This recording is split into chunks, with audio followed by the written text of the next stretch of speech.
அந்த பேப்பரை தூக்கி போடு. இப்போ சொல்லிகிட்டே பண்ணு.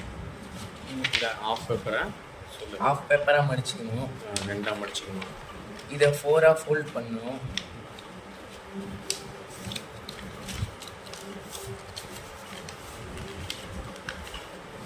இப்போ இதை சேமாக ஃபோல்ட் பண்ணிட்டு ஈக்குவலாக ஃபோல்ட் பண்ணிட்டு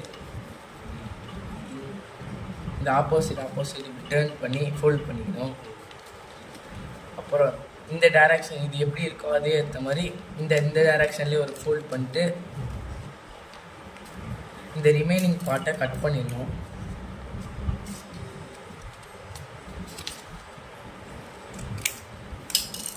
அதே மாதிரி இந்த டைரக்ஷனுக்கு ஏற்ற மாதிரி இதை ஃபோல்ட் பண்ணிட்டு இந்த ரிமைனிங் பார்ட்டையும் கட் பண்ணிடணும்.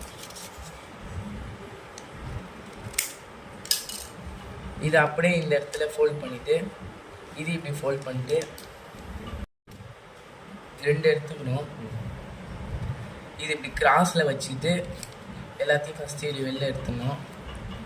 ஒன்று ஒன்றா வைக்கணும். ஃபஸ்ட்டு இதை இதை வச்சுட்டு இதுக்கு மேலே இதை வைக்கணும். அப்புறம் இதுக்கு மேலே இதை வச்சுட்டு கடைசியில் இதை வைக்கும்போது இந்த ஃபஸ்ட்லேயே இதை எடுத்து இப்படி இன்சர்ட் பண்ணிட்டா இது வெளில வராது. அப்படி எல்லாத்தையும் கரெக்டாக இன்சர்ட் பண்ணிட்டா அப்புறம் பிரியாமல் நல்லா இன்சர்ட் பண்ணிட்டு நான் நிஞ்சா பிளேட் செஞ்சு